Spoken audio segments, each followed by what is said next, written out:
Hey there, welcome back to another video. This time around, it is my review of the 1993 mob drama, A Bronx Tale. Now, before I get around to sharing more of my thoughts on this film, I want to give a special shout out to Shine for requesting this review. And if there's another film, TV show, or topic that you would like to see me discuss in the future, feel free to donate to my PayPal or to my Patreon. The link to both will be in the video description down below, and I will try to get to it as soon as I possibly can. Now, A Bronx Tale is widely considered by a lot of people who are big fans of mob movies to be one of the best of the genre. And I think in some areas and in some aspects, that's true. It's something that I do agree with. I think it has some great scenes. But as a whole, I definitely like other mob movies more than this. Even ones that don't get as much praise. It's just one of those films that I like, but I definitely don't love. It's directed by Robert De Niro, and this is his directorial debut. It's based on a one-man play by Chazz Palminteri, and it's based on his actual life experiences.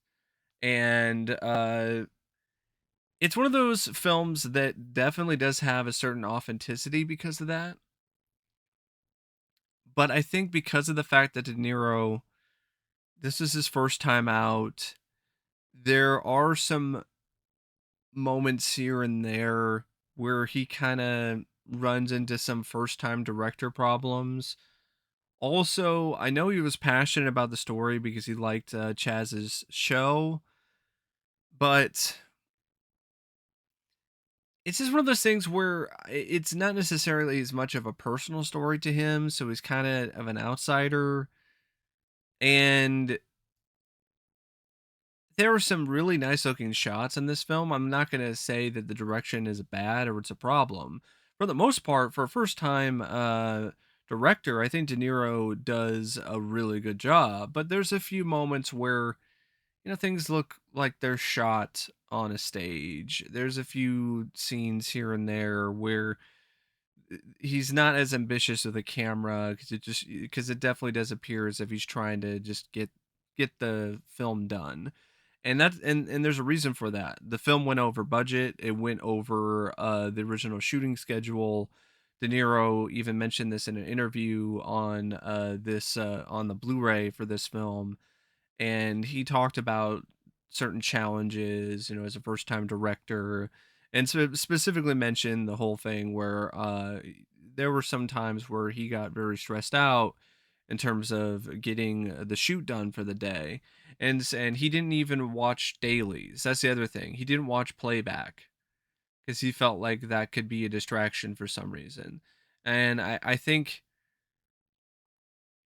that's a bit of a mistake. I think he should have watched some of the playback and instead of this whole no playback at all type deal. But it's just one of those things where the direction, it's still good. It's still a well directed film, and I don't have a ton of complaints. But there's just a couple moments here and there where it kind of has this TV movie vibe a little bit, and I think that's kind of due to the fact that De Niro, this is his first time directing. He's just working out some of the kinks.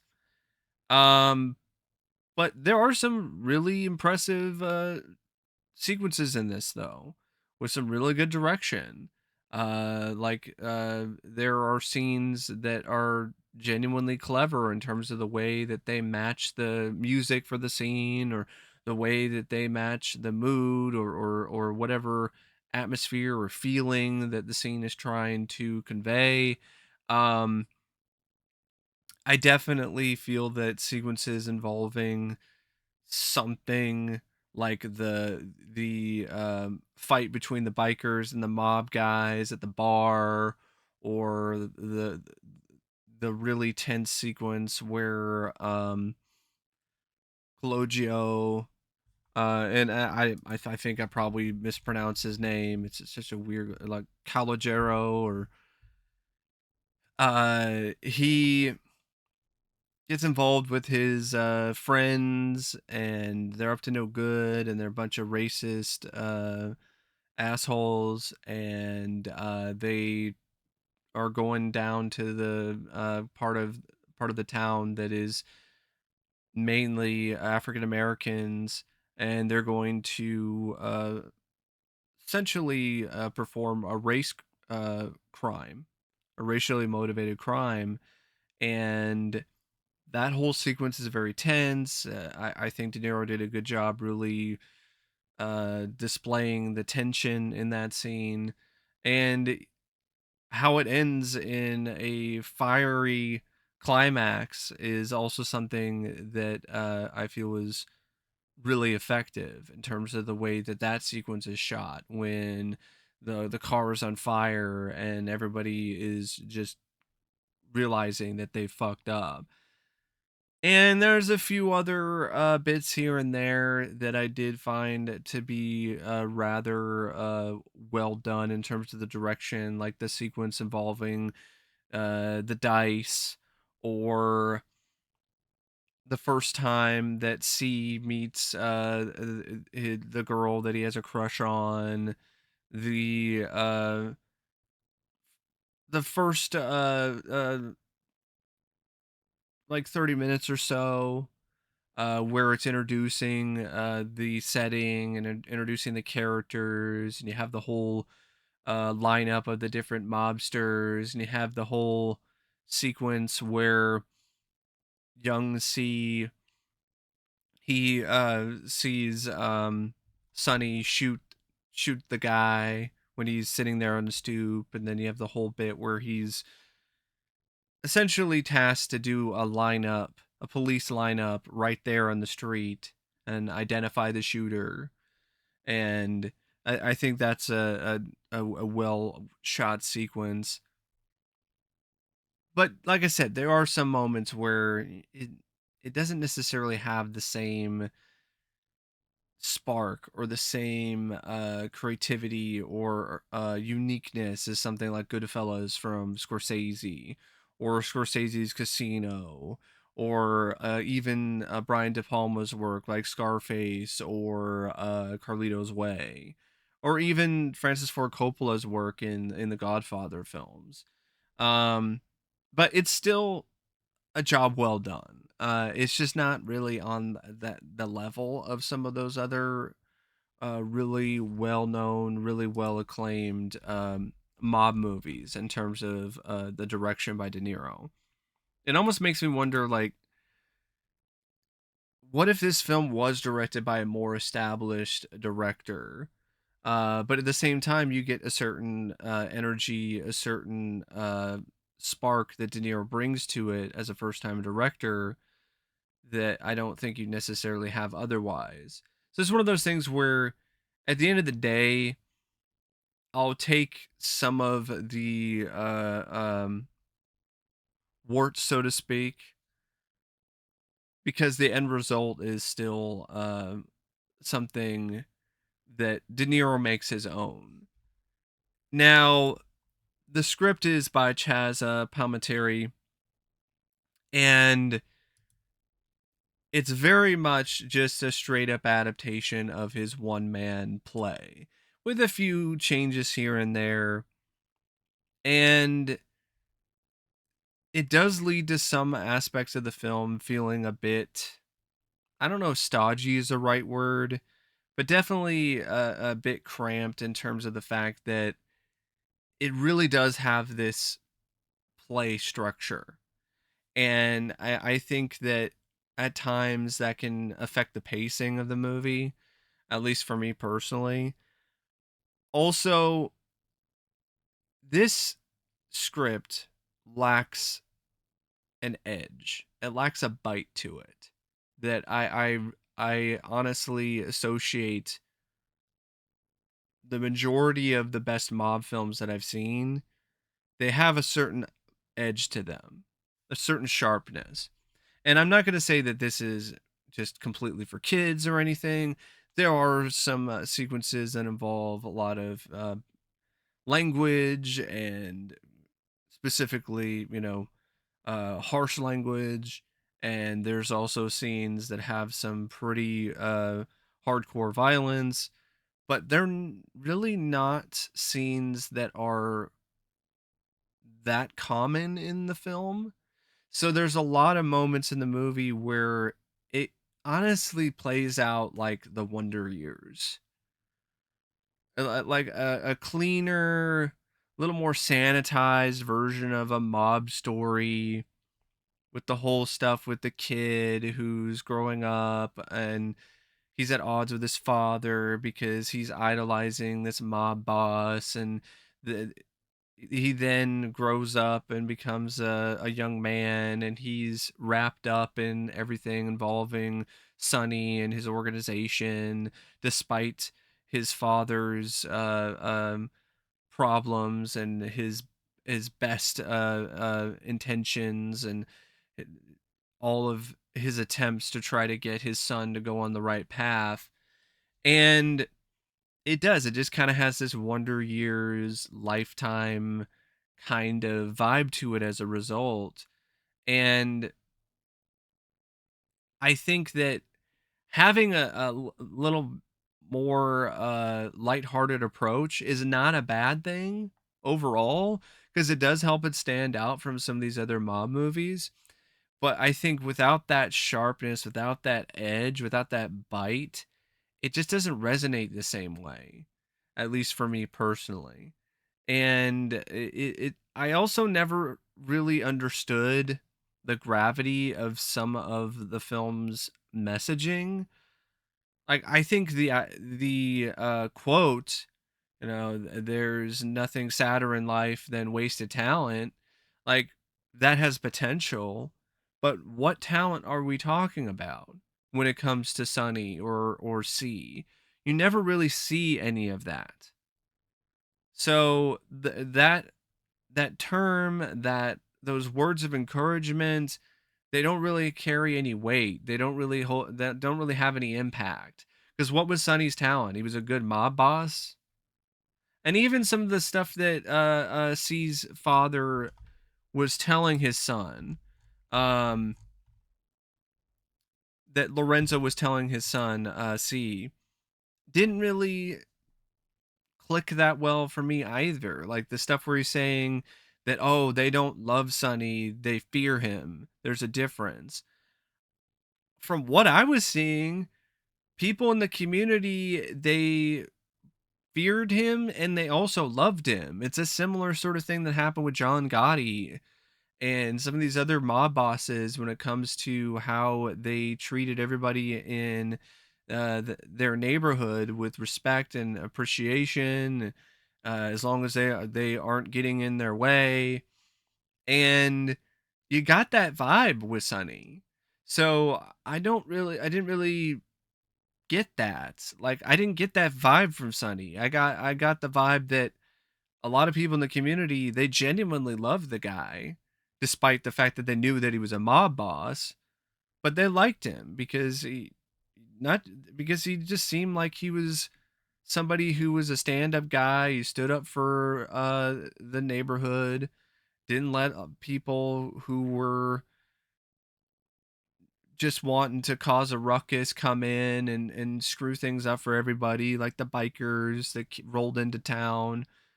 So I didn't really get that. I didn't get the whole, oh, they don't love him, they only fear him. I think there is some fear involved, but I think there was also some genuine love for the guy, despite what he does, which is definitely very shady. He's a mob boss, so that just comes with the territory. So it just leads to some kind of muddled sort of messaging at times. Also, the racial undertones, the stuff involving the Italian Americans in the Bronx who were against black or African Americans moving into their community or moving on their turf. I think in theory and in concept, it's a good conflict to to definitely tackle, but it felt like it was on the back burner for a generic father versus father figure conflict or father versus son conflict. And I think that was also something that I felt was a little lacking when it comes to the script. I would have liked to have seen the whole boiling over of racial tensions in the neighborhood be more of a focus and beef up some of these other characters, especially the African American characters, get to know them a little bit better and get to understand things a little bit more when it comes to their position on things. Um, because when you really get down to it, the stuff with Lorenzo and his son, or Lorenzo versus Sonny, that's very typical stuff.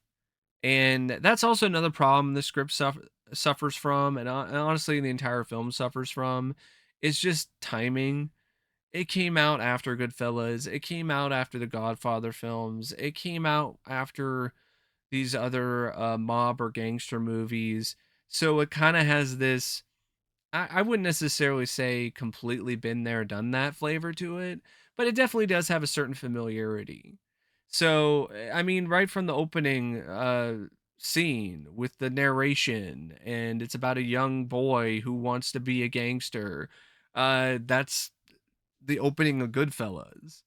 It's almost like Robert De Niro just wanted to do Goodfellas again, but with a softer edge. Like it almost feels like that at times. And I'm gonna gravitate more towards Goodfellas every time because I just that the edge that that film has, it just really works. I think a mob movie without a consistent edge is just not consistently effective for me personally. And A Bronx Tale is honestly kind of one of those films. And all of that being said, A Bronx Tale is still a decent script because it does have the commentary, the social commentary about racial tensions. It does have some really great scenes and great moments. The door test, the dice sequence. It does a good job showing why kids would be enamored with or want to idolize these mobsters. It has a good sense of humor to it.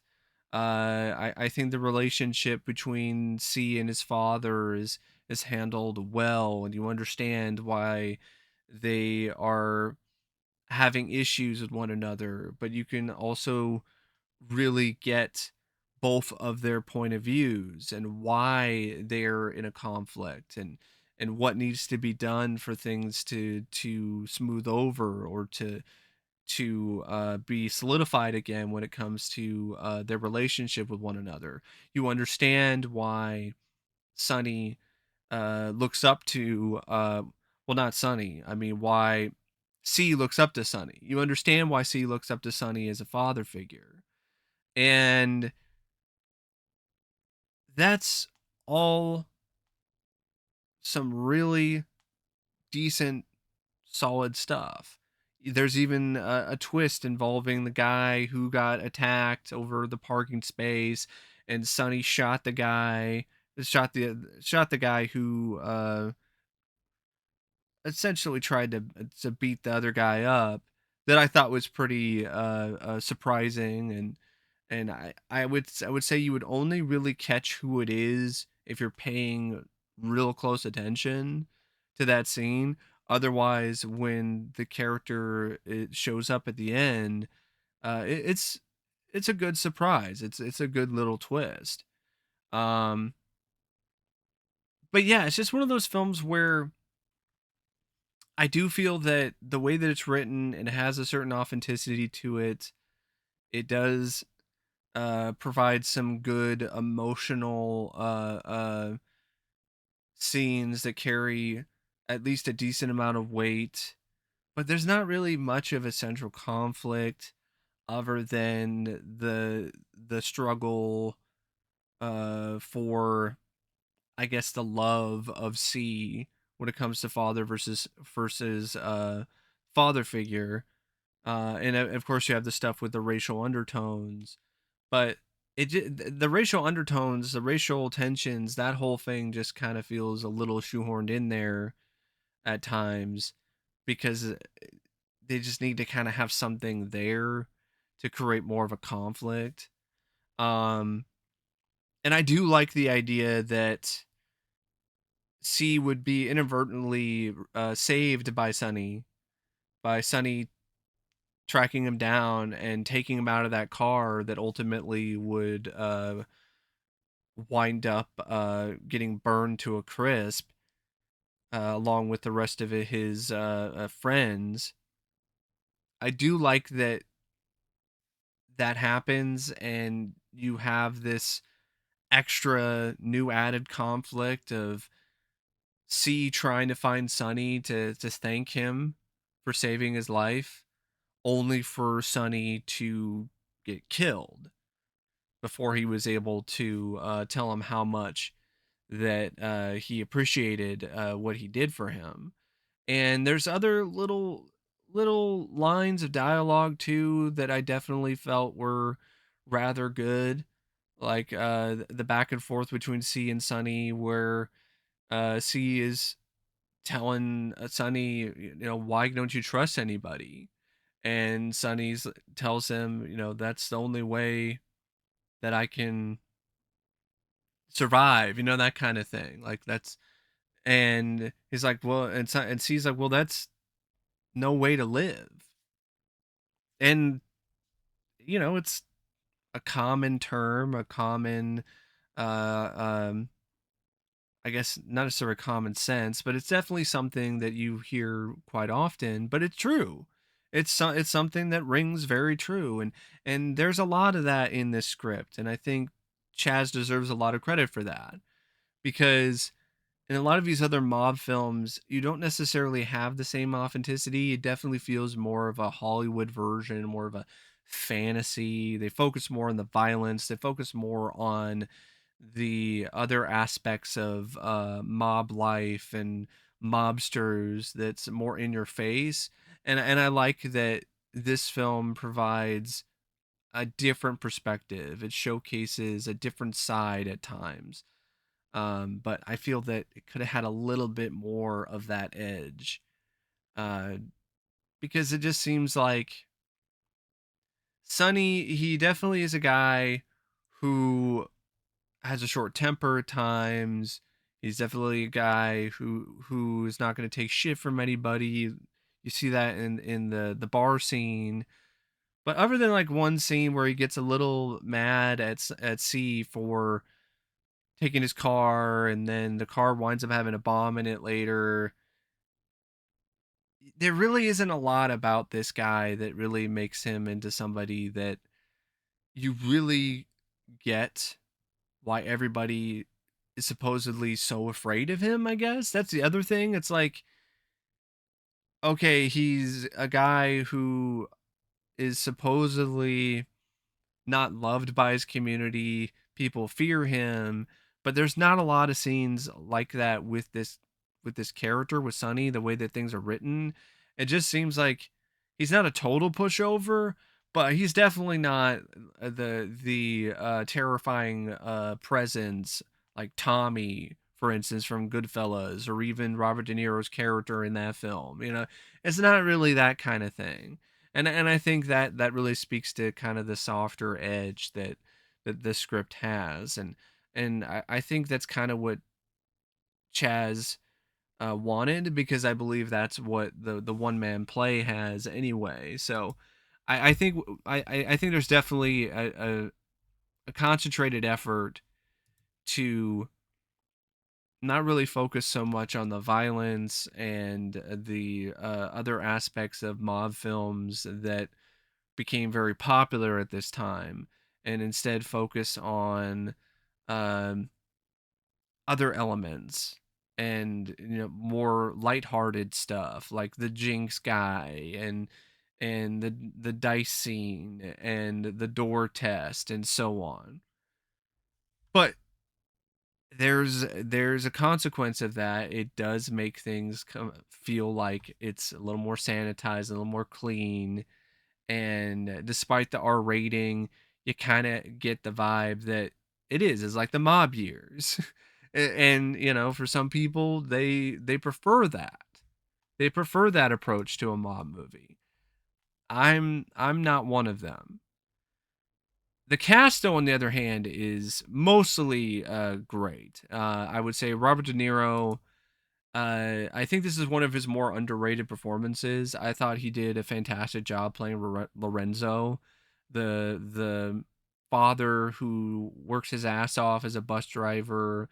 He does things on the straight and narrow, and he's trying to get his son to do the same, but his son is enamored with the mob boss Sonny, and he's just trying to get his son to gravitate towards him and towards his ideals, but his son has other ideas, and I think De Niro did a great job showing that inner conflict, and also he did a great job playing a guy who's stand up enough that he will stand up to Sonny, knowing what Sonny could do to him. Because when he sees what Sonny does to his son, he confronts him about it. And yeah, he gets punched in the gut for his trouble, but he's still willing to stand his ground. And I think De Niro just really did a good job playing that character. Like you could tell that he was enjoying the opportunity to play against type, especially when it comes to a mob movie. Because he even mentioned in the interview on the Blu-ray that if the film was sold to a different studio or a different director was doing it, they would probably ask me to play a Sonny. And he set things up where if he directed it, that Chazz would be able to play Sonny, which is what Chazz really wanted to do, and that he would play the father. He would play Lorenzo. And speaking of Sonny, like Chazz Palminteri, I think he's an underrated actor anyway. I've always liked him. I've always felt that he's a really talented performer, and this is one of his best performances. He did a great job playing this character. You understood why people gravitated towards him. You understood why people were not necessarily infatuated, but they definitely looked at him in awe. Understood why kids and other people in the neighborhood really wanted to be in his shoes. You got it, but you also saw him as somebody who you didn't want to mess with.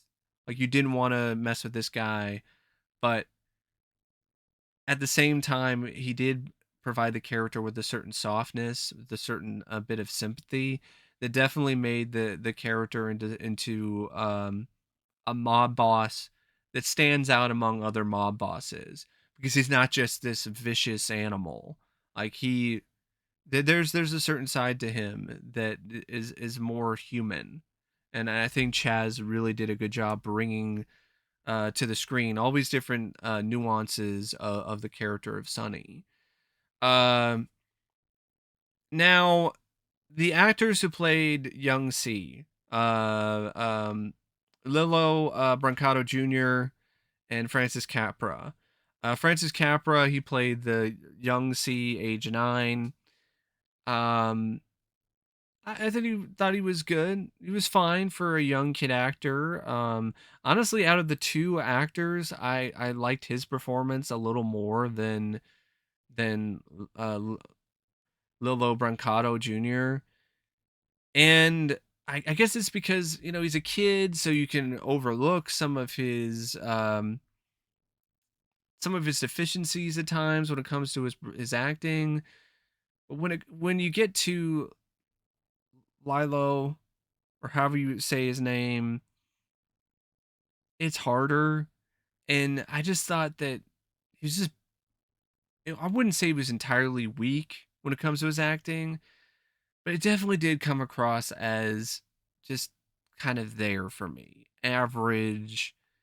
At times, he's kind of swallowed up on the screen by these other more dynamic performers. Um, and you could tell like the guy hadn't acted a ton before he did this, and you can definitely see that here. He also does a lot of the narration for the film, and I don't think he was necessarily optimal,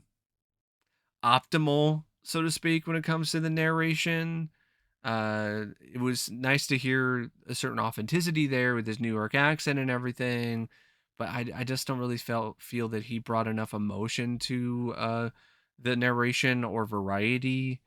So things just kind of sounded very stock, very kind of standard when it comes to the narration. The only thing that really made it stand out is the fact that he's a New Yorker. And yeah, I just didn't really feel the guy really stood out that much. It wasn't a bad performance, but it wasn't really great. It was just kind of in the middle. And I feel for a film that focuses so much on this character, and for a movie that has a central performance with this character C that's so vital, to have just a run of the mill actor is definitely a not necessarily disappointment, but it's something that definitely does prevent it from living up to its full potential when it comes to being a consistently quality film all the way through. Taral Hicks, I thought she was sweet and charming as Jane. In fact, I wanted to see more scenes with her. I wanted to see more of that character. What's crazy is this the same actress who played Keisha in Belly, and the two characters could not be any different. I mean, could not be any more different. Excuse me, because this this character she's playing is like a total sweetheart, and Keisha is a total bitch. And honestly, her acting in this is significantly better. So maybe she's just a better suited for certain characters as an actress. Um, but yeah, I thought she did a really good job. The rest of the cast is fine too. I mean, Catherine Narducci played Rosina, Clem Caserta as Jimmy Whispers. Alfred Sicelli Jr. is Bars, Robert DeAndre is Toupee, Eddie Montanaro is Mush, Fred Fisher is Jojo the Whale, Dave Salerno is Frankie Coffee Cake, um, Joe D'Onofrio is Slick, Louis Faneri as Mario, Dominic Lum Bardozzi is Zero, and Joe Pesci, who played Carmine.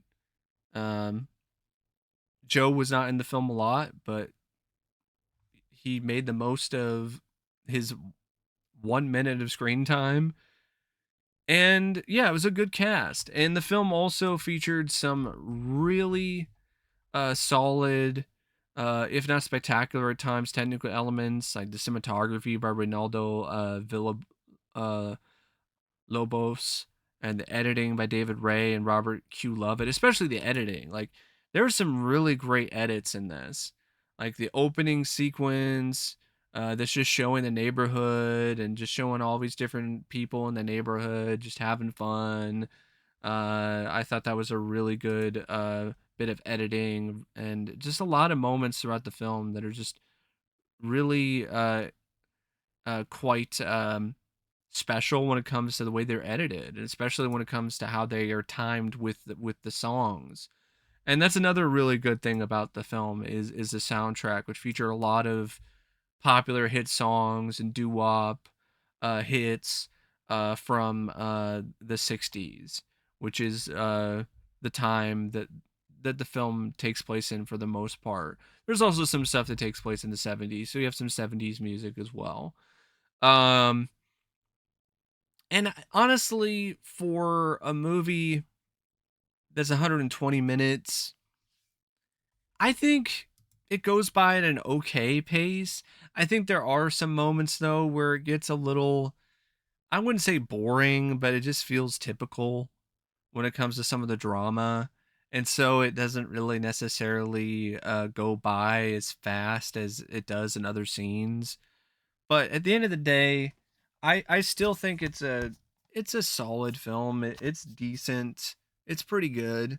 I don't think it's great, but I do think it's pretty good. And I would recommend it if you're a fan of De Niro or Chaz, and you want a different kind of mob movie for your mob movie night or marathon, or if you're just in a different just in a mood for a different kind of mob movie with a different flavor to it. But anyway, that is my review of A Bronx Tale, and until next time, I'll see you later. See ya.